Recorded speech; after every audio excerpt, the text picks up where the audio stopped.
Hello, beloveds. What's up, y'all? I'm gonna come on here live and talk about doodles. We're gonna talk about, what it actually takes to be chosen and claimed in a relationship, and also what it means when you're dating and looking for a partner, or if you're already in a partnership. How do you actually cultivate a win-win? Like, how do you create a relationship that works for both people?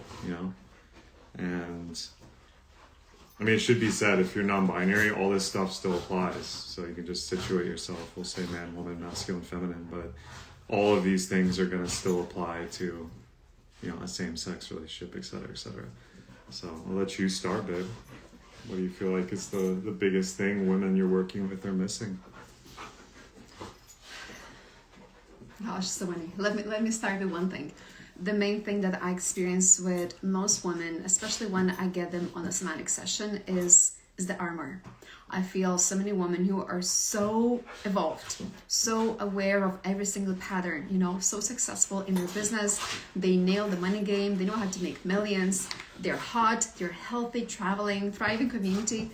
On paper, everything looks just like a Pinterest board. But when I get on a session with them, and they tell me, I don't really know why I am this truly amazing woman, embodied, beautiful woman, but somehow I either cannot attract a truly masculine, conscious, strong man and sustain that kind of relationship, or if I am with such a man, I can't fully receive him. I can't fully surrender. It's so easy, she would say, for me to get my goals achieved, so easy to get shit done, but when it comes to actually softening, actually surrendering to this kind of man, she said, it feels so scary and I just cannot do it. And what I find with so many women, that on paper everything looks perfect, but at the somatic level, the nervous system, they are bracing, they are guarded. And I find that there's often two core reasons why. The first one is clearly the way the women are working, which is the addiction to stress, addiction to overworking, addiction to just over-functioning and always being in the penetrating leading mode, which is amazing to get, your business blowing up. But in love, the opposite skill set is required. And then the other reason why I feel women carry so much armor on the heart, on the body, on the womb as well, is because of all the unresolved past hurt when it comes to men, right? And that could go as far as their father, their primary male caretaker, and as close to the current partner, right? Especially if you are in a long-term relationship. Not perhaps, but for sure you carry resentments. You carry unmet needs, unexpressed desires, boundaries that you didn't express or allow to have them crossed. And so everything builds on the body. And then we can learn all the conscious communication tools. We can learn all the dating strategies, do all the love dates, but things are just not flowing, and we can't fully receive the very love that we crave.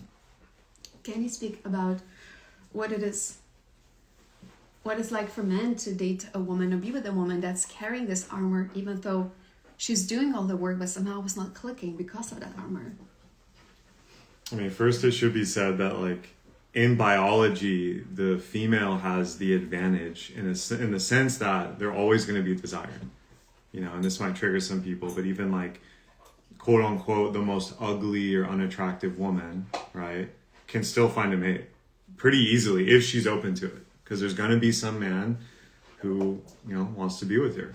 Men are the choosing, or men are like the initiating sex, and women are the choosing sex. So men are always going to want, a woman in their life. Most of them, 99%. And as a woman, you just have to choose the partner and be open to it. Now, the problem becomes, and this, again, might trigger some people, but the reality is if you're not attracting the kind of man you want as a woman, it could be that all men are just bad and wrong and not for you, or it could be you. And which is more likely, right? Think about it. If you are blocking men, you don't like men, you judge men, you have resentments towards men, they're going to feel that. And it's not some woo-woo spiritual thing. They're just going to feel that when you speak to them or look at them. Even if they're not sensitive, they're going to feel it. It's instinctual, it's subconscious. And more so you, and this Okay. So if you're surrounded by other women that also speak badly about men, they complain about their husband or boyfriend, they talk shit about their exes, that's going to reinforce those beliefs. So that's number one, actually, is your women is important. Women's circle. Who do you surround yourself with? You become the sum of the 5 women you spend the most time with. It's just true. So many clients I've worked with, that's a huge blind spot for whatever reason. You know, there's no blame, but it's a reality. The other piece is, yeah, if you're fully armored and like, you know, there's lots of games women play. There's lots of strategies, right? There's hard to get. So you're like, oh, I'm interested in him and I actually would want a relationship, but I'm going to pretend like I don't. I'm going to play hard to get. I'm not going to text back. I'm going to say no to the date. I'm going to da-da-da-da-da. This doesn't work. This is some Hollywood rom-com bullshit.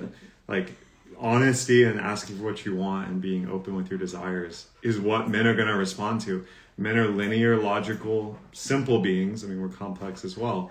If you just tell us what you're open for, what you want, what you're looking for, they're going to tell you the truth most of the time. I mean, men play games too, of course. And you're going to block men with your emotional armor and your psychological armor by playing out games with them. Now, it can be painful, to be honest, because you might be like, hey, I'm just looking for a short-term relationship and this is what I want. And they're like, well, I don't want that. I'm looking for my partner. Well, then you're not compatible and you're going to get rejected in that moment, but that's actually in alignment. And so a lot of women, I feel like, don't understand that the alignment happens when you're honest, when you stop playing games. And I mean, this is the other brutal truth for the boss babes out there. It's amazing what female businesswomen, entrepreneurs can do and have done. But if you're not attracting the men you want, we got to go back to just first principles. Is it possible? Could it be possible that men don't want that kind of woman, certain kinds of men, in that season of their life? It doesn't mean you shut down your business and start baking sourdough, but it does mean that you need to switch from boss babe business mode into lover partner mode, and you need to understand how that works in your language, body, all that stuff. And men are going to be wildly attracted to that. If you bring the business to the date, they're going to be like, what the fuck is this? It's like I'm talking to a man, you know. And this is where we talk about the rabbit hole of polarity inversion, reversal, and all this stuff. And it's frankly quite common. And what you're referring to, babe, is I think truly the affliction of a mother woman, because we have learned, yes, we can actually have it all. And it's revolutionary because none of our mothers and grandmothers ever thought that I could be an alive, embodied, pleasure-filled woman, you know, make so much money, do what I love, you know, have a solid business, be taken care of, be held by my beloved, have a community, like all of it, be healthy, have a just like an amazing thriving life. That's a lot. And at the same time, what happens as women is that we ended up doing it all, and that is a problem. And so I just want to also share some clarifying words about why this is happening, so that you wouldn't be hard on yourself, because it is amazing that you build this amazing career. And I do this too. I've been teaching business for a long time as well. It's your nervous system takes on the shape of leading, of holding, of armoring. And then you may want to say that I want this kind of man. I want to surrender. I want to feel, but you simply can't, right? And yeah, and I have some beautiful clients here.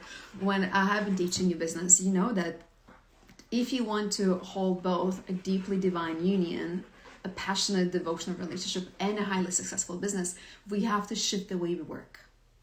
I personally have not really seen many examples of women who are focused just on business without doing the somatic work, without learning how to transition between masculine and feminine, and also having a deeply polarized devotional relationship. And so if we truly want to have it all, we must shift the way we work. We must embody the deeper masculine and feminine polarities, and also heal whatever is still holding us back when it comes to receiving a strong, powerful man. And I'll be very honest, like what Kevin just said about, you know, being just upfront about what we want as women with men.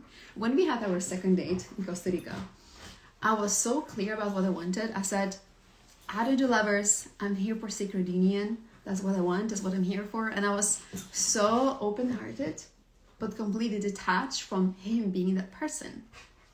But some people would say, wow, isn't it not too much to share so openly that, yeah, you're calling in a person. This is my compatible relationship. This is what I want on a second date. Maybe it's a lot, but I have a feeling that you feeling my clarity, but complete, like zero detachment to you being that person, that kind of made you lean in.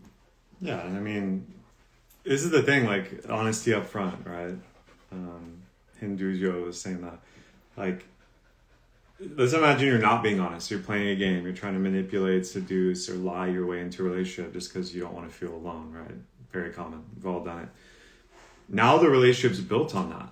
So that's how it started. So that's how it's going to have to be maintained. And then you wonder, like, oh, he's toxic, or like he doesn't care about me. It's like, what are you talking about? You performed into this role and got the relationship through that. And then later, if you try to become honest, it's like, whoa, what the fuck is this? Which obviously you can have like a coming to truth moment where you become honest later, but why not just start that way?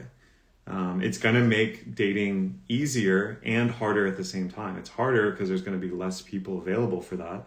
It's easier because you don't have to perform or pretend. You know, and the other phenomenon here is, why are so many women, when they get pregnant or married or have a baby, they suddenly don't care about all the things they cared about as Miss Businesswoman, Boss Babe, Mega Maiden mode? It's because it's nature. It's biology. It's natural law that women's ultimate gift is creating life. Doesn't mean you can't be a CEO and do all this shit, but why are we designed the way we're designed? You can fight against nature and say, I know better, you know, I'm a feminist, or, you know, I'm a strong, independent woman, you know, none of this is true. All the polarity stuff's bullshit. Okay, so either all of nature is wrong and you're special, or you're going against the grain of your natural design, you know? And so a lot of that stuff comes to mind for me, because a lot of this is very intuitive and simple. Like our grandparents' generation would look at this conversation and be like, what the fuck are you talking about, right? Now, we could say they were backwards and in traditional gender roles and blah, blah, blah, but it actually worked for them. And they didn't have the abundance we have. They didn't have Uber Eats, and, you know, they couldn't fly anywhere in the world in one day. They didn't have, you know, smartphones and AI. And they made it work. They got us here. There was a lot of trauma, of course. Now we have way more tools, which is amazing. But you kind of have to come back to first principles. Like, what do you really want? Do you want to be on your deathbed with $1 billion and no kids surrounding you, and no legacy, no family, no culture, no clan? Yeah, I've been listening to a lot of podcasts about, you know, the world is like, people are having less babies and sex than ever in human history since we've been measuring it. Like, what is going on? Why are people not choosing to couple and have families? If you live in the West, it's a lot of, you've been sold, like, become famous, become rich, right? Blah, blah, blah. Other places, it's like people are just disconnected and fucked up. You know, like the lowest birth rate in the world is in Korea and Japan, because it's like men and women have these weird blocks and patterns running between them, even though they all want it, which is why they're like outsourcing, right? The government's now paying them to have kids, or paying people to move there and impregnate people. You need it, you know? So anyway, that's a tangent, but that's where this stuff is, how I think about it. And I think when it comes to actual long-term partnerships, once you are in a beautiful relationship, whether you've been together for a year or for decades, it doesn't matter. But what you're referring to, it still applies to long-term partnership. When it comes to us feeling so overburdened by life that we no longer know how to feel fully met at the emotional, sexual, spiritual levels. And when I work with my clients, I see there's this perpetual ache. I just long for more depth. I just long for more intimacy. I long to let go of the tension of having to hold everything together, right? And it's really tricky for us as women, because, for example, at home, most women will actually still do twice more of like domestic labor, emotional labor at home than the man, right? While oftentimes still working a day job and perhaps doing more of the kids raising. And so I would love to hear your thoughts as a mother man who wants a feminine woman. What are your thoughts on? I have one. You have one. What does it take for a woman to feel like, wow, I have so many responsibilities in life, so many needs to dissipate, so much to just hold and manage? And how do you stay a feminine woman then? Well, you need a masculine man. I mean, maybe you should answer it about like, what do I do, or how do I show up where you can do that? I mean, you're naturally super feminine and you've done all this work, which is why I married you. But I think, honestly, it's like you got to give yourself some credit as a man. Like, you got to know how to choose. There was a comment on one of my posts, like, a woman was complaining about men, blah, blah, blah. And the guy who came in and was like, well, your picker, how you pick is what's fucked up. It's not that all men are like this. It's like you don't have discernment yet on how to choose this. And I think, if you're already married in a relationship, obviously you've already chosen, so you're in. So now it's about, unlearning. It's mainly unlearning all the bullshit. For men, it's all the people pleasing and putting the woman on a pedestal and making sure that she's not emotional and she's always right. And like all the bullshit we learned growing up, you have to unlearn all that. Like, she actually wants boundaries, you to say no, strong vision, direction, physical like presence is the most important, right? Like, and obviously everyone has different love languages, but a lot of men just like, they're afraid to do that because they don't want to get Me Too'd, or they've never had a woman that could receive it, because a lot of women will, degrade a man or like fight back and compete with him even subconsciously, which does not work. The other level of this is that a lot of women, like, you say you want to be feminine embodied, you've done all the tantra workshops, the polarity stuff, and you know it all intellectually, but then when you're with a man, it means you have to be vulnerable. And then you shut down, or like you clam up because it doesn't feel safe. And so it's all about safety for the feminine. And the biggest thing is just emotion, she's super emotional, and I don't react to it. Like, I don't freak out. You're amazing at that. I just look at it and I'm like, okay, it's raining outside, it's weather. It just still affects me for sure. It's not easy. I have to take space and, dom you sometimes, but yes.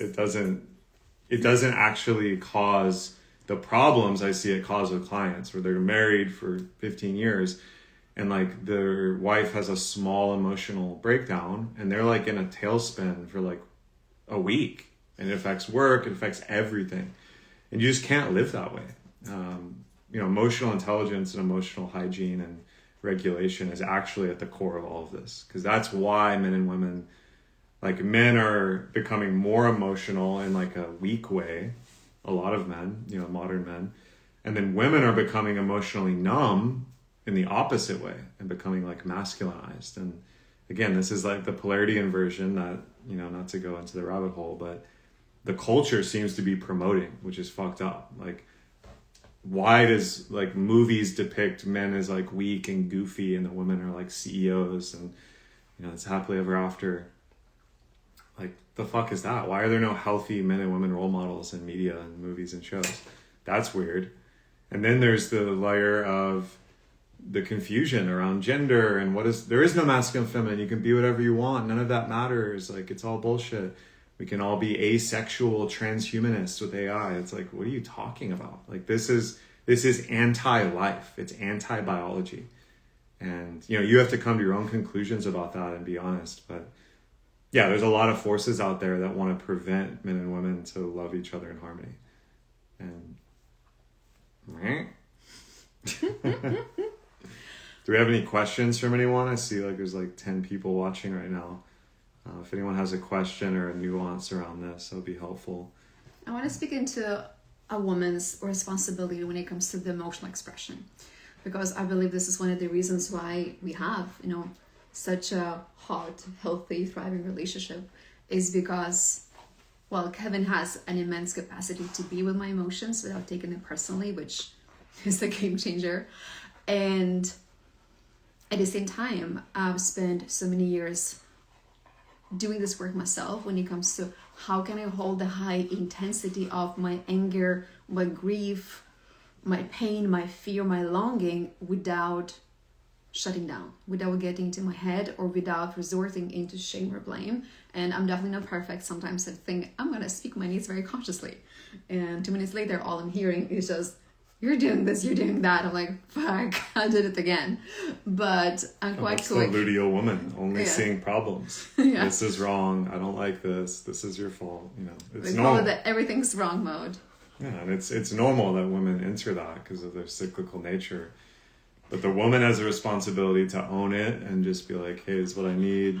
This is what I'm feeling. It's not your fault, I know, but it feels like it is, and da-da-da. And the man just needs to be like, oh, okay, it's just that part of nature. It's the weather.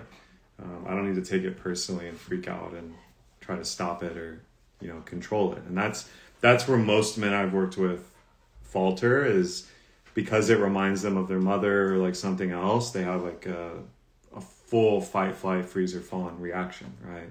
They either try to fight her and like stop it or change it. They just fight. They just completely remove themselves.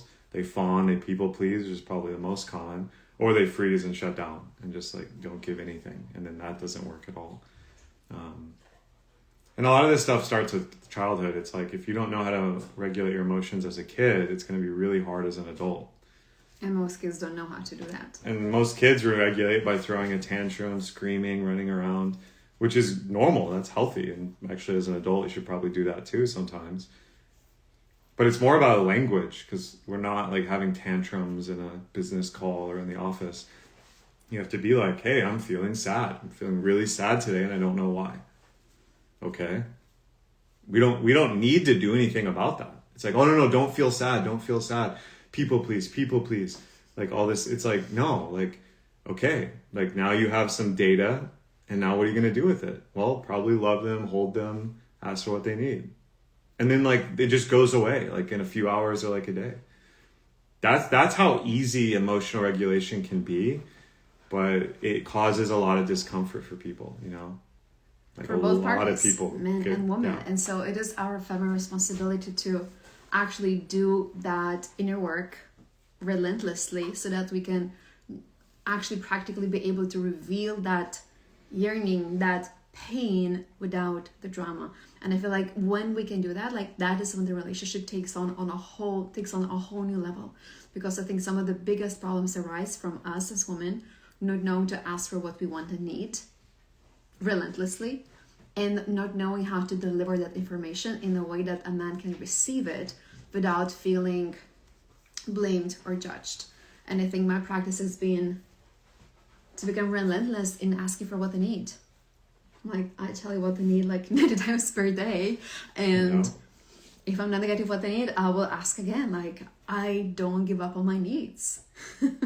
Yeah, and I can't always meet them or perfectly understand them. No, but he always the fact, must meet the needs. well, this is how a luteal woman thinks. The real secret is just like meet the needs you can, express where you're at and what you're available for, and then follow through. It's pretty simple. And I think a lot of partners, you know, if you're already in a marriage or a relationship or whatever, you already know the person, like you know their patterns to a large degree. And it's actually your own drama or like, well, I'm not going to give them that need because I have this need that I didn't share. And I just hope they telepathically get it, right? That's most of what couples struggle with. It's just like, well, you should have just known that. Or like, you should have anticipated my need and just done it. Why do I have to ask? And it's like, if you don't ask or say it, they can't read your mind. So you're actually creating it. You're creating the challenge for yourself, which reinforces a pattern. Oh, I'm unlovable. I can't get my needs met. So now I'm going to create evidence for that. And that's most marriages and relationships, all the couples I've ever worked with, that's at the heart of everything. And we experience it too all the time. So it's like, if we can all just communicate what we want when we want it, and then be okay with not getting it at that moment and work through the feelings that come up, 90% of this stuff is gone. The other 10% is just misalignment or incompatibility, where you're actually with the wrong partner, or there's like deep trauma or something blocking what's actually going on. And then you have bigger issues that, you know, you'll need therapy or coaching, or maybe to have a break or end the relationship, because you can't outwork that stuff if it's chronic. So I have a question here from Marlu. How can I do with my partner to be more masculine, have a job, enjoy the life, but also have discipline, have plans? He's a happy, quiet man that likes nature. Doesn't sound like anything's wrong with him. Sounds like he's enlightened. A happy, quiet man that likes nature. That's great.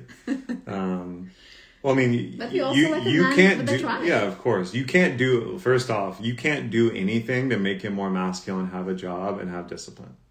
There's nothing you can do to make him do that. So that's number one. Is like let go of the idea that you can change him, or let me make him more how I want him to be. Ask questions and get curious of like what, because he does have the things you're saying. They're just not showing up the way you want them to look. I would assume. So just ask him like, what is most interesting to you? What do you love doing? You probably think you know what he's doing and you're maybe judging it or you have an idea about it. But if you actually just ask him, he'll tell you what he's disciplined about, what he's, driven to do, and etc.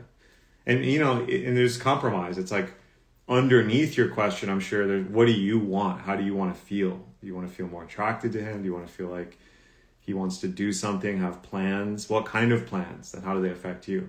Once you're clear on that and you can just say, hey, this is what I want. He doesn't have to do that in the way you think he should do it. He might have another idea that would work for you if you're open to it.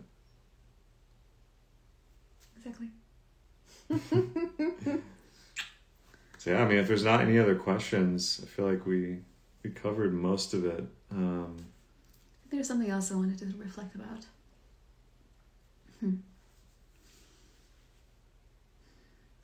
There's one thing that I think there is a big blind spot that we carry a lot as women. We often think all of the work is our responsibility, which we sometimes take the hyper independence into spirituality and we just twist it in a way that's actually completely disempowering. We think that, okay, if I have the kind of relationship, if I don't have the relationship I want, I must heal more of my father wound, I must learn more about attachment theory, I must do more, become more, and so on.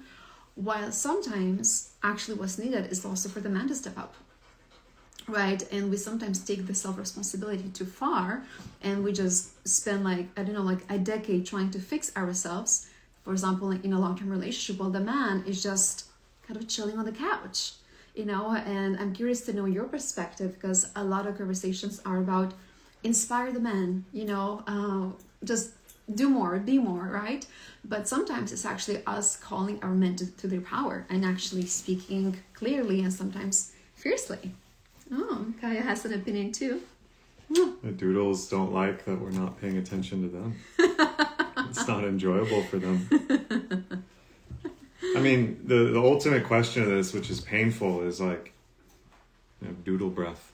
The woman just needs to work on her stuff and go all in. And like, if you really like incite and inspire and become the best, most epic version of yourself as a woman, not only is he going to notice that and love it and hopefully like respond to that and react to it, it's going to inspire him indirectly. If you try to work on him and you're like, well, I want him to be different or do X, Y, Z, that's not going to work because he's going to feel mothered or he's going to feel attacked or shamed or all the negative things that can happen with that dynamic. Now, the problem is, if he's completely oblivious or struggling with something you don't know about, or he's just going through a phase of life, this happens for men, you might outgrow him. And that's super painful. That doesn't mean the relationship has to end, but it is going to mean that you're going to have to change how it works. And that means you need to have strong friend group and community. And then at some point, there'll be like a breaking point. It's like the Slinky effect where like, if one partner goes really far in this direction, it'll create this like tension over here and it'll stretch and it might be really uncomfortable and you want to get a divorce or break up. But then there's a break point where the other partner will like, because the slinky tension will catch up and just like, there'll be a huge breakthrough. And you see that a lot, but most people don't like wait until that can happen. They just say, oh, fuck this, I'm out. Like, I don't get my needs. Or they get negative and resentful, like blame, shame, guilt the other person into getting the thing. And it's like, well, you're going to have to be honest with yourself about how long you're willing to wait for the other one. And just say this out loud without trying to change them. Like, keep their sovereignty in their court. You can't change them, even if you tried. But you can say what you want, right? And then, a lot can come from that. And I want to speak into this because I see so many women saying that I am not fully met emotionally, sexually, spiritually, intellectually in my values levels. And at the same time, they have not given their men the chance to actually meet at that level. I've even had a client, she said, in her first marriage, they got divorced, but she actually never told him what she wanted and what she needed. And so she said she was signing the divorce papers, and at the court, you have to basically write down whether you've done everything you could make the marriage work. She said, I had to lie because I hadn't really spoken every single need I needed to have met to feel that we are a solid couple. And so if you are feeling, if you're questioning your relationship, your marriage, like, give it a go where you actually write down what is your actually compatible relationship looking like. What do you need to feel safe emotionally, to feel turned on sexually, to meet spiritually at the values levels, the timing, and then give it to your man, give him a chance to actually meet you. And I can't tell you enough how many women actually don't do that. And then for a man, it feels like you're driving on the road in dark with lights off. They just have no idea how to make you happy. Well, and the problem with not even trying or working on it in the relationship is like, yeah, you can just, get divorced, whatever, next, and you go get married again. Same problems are going to come up, maybe even stronger. So it's not like you escaped anything or solved anything. You avoided it.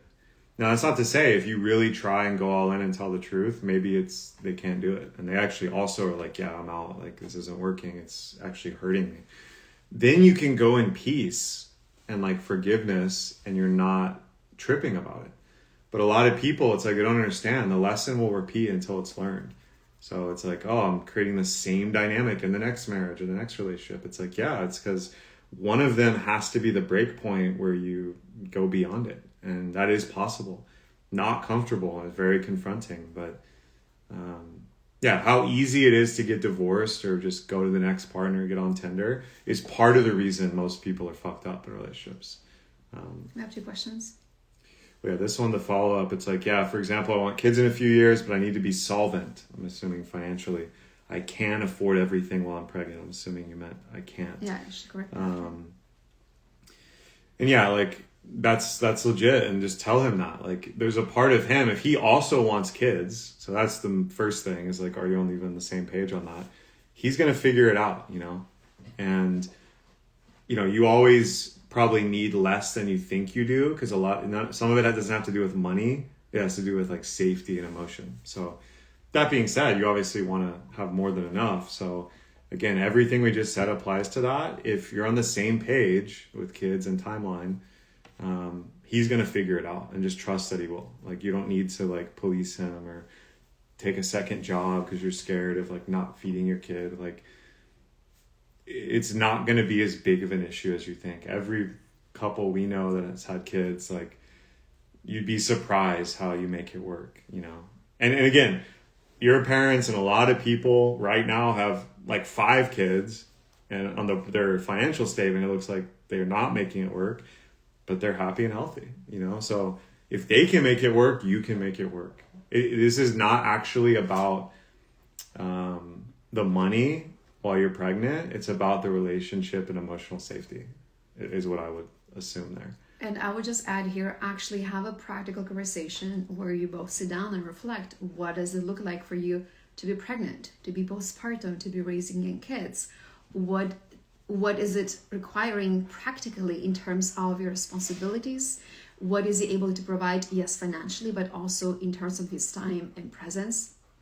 How much money do you both think you need to raise that kid? Because we had those conversations this year, and we had completely different idea what it takes to raise a kid. And so have these conversations, because most of the time, both partners can be living in completely opposite worlds. So have the conversations, create agreements, and then work around this to actually make it happen.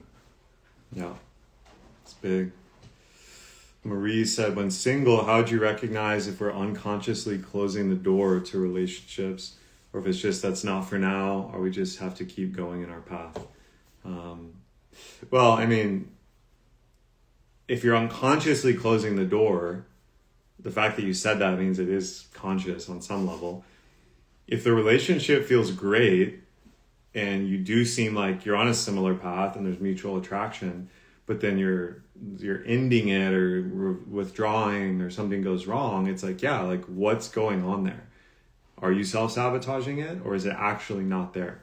The way you would know is the emotional debris that follows it, right? So if you feel like a victim or a perpetrator or a savior, classic triad, you can guarantee that it's some kind of unconscious defense mechanism. And that's okay. There's nothing wrong with you for doing that. Your body and mind's trying to protect you from getting hurt. But if you wanted the relationship and things were working, then like you have to like look at yourself and what's going on. Like if there's amazing, available, attractive men that want to be with you, and then you keep finding a way to say no, even though you want it or you say you want it, yeah, like something's going on. And Marie, I think, because Marie has been my client for a while, I think you know how I teach compatibility, and everyone else, like I have a reel that I posted recently about how to find your compatible relationship and actually write down your core non-negotiables for the kind of relationship you want to have when it comes to sexuality, emotional safety, values, and timing.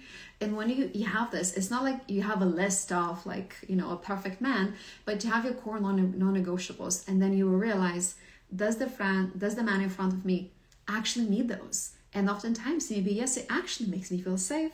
I'm turned on by him. We have similar values and timing in life. And if I'm still pushing the man away, like that's definitely something to look at. But if you feel like, yeah, everything's great, but actually the timing is off. I want to have kids in 2 years and he wants it in 10 years. Or maybe you have a non-negotiable of the man, you know, maybe, let's say he's very consistent in his emotional connection. And if he's not consistent, well, fair enough. It's not compatible. Fair enough. You want to close your heart and not continue dating. Yeah. Yeah. Awesome, y'all. Well, I just want to smell you. It's a good place to end it. If you hold him back and just... If you're watching this later, just comment, replay, or let us know if you have any questions. We'll respond to your comments. A lot of good stuff here. Stay tuned. We're going to be launching something together. Codename Chosen and Receiving Him. Yes. So look forward to that. It's going to be for women, single and partnered.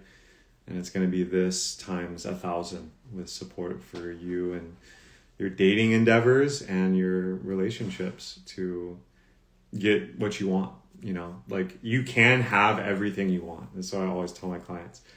All of it. And even more than you don't even know that you can want. But you have to approach it the right way. And we've kind of, you know, poked a few topics here, but there's many, many more. So thank you guys. Being guided by a man and a woman who actually live and practice this and receiving the masculine and the feminine perspective on all that you're going through in love. It's amazing. Thanks, Thank y'all. you, everyone. Cheers.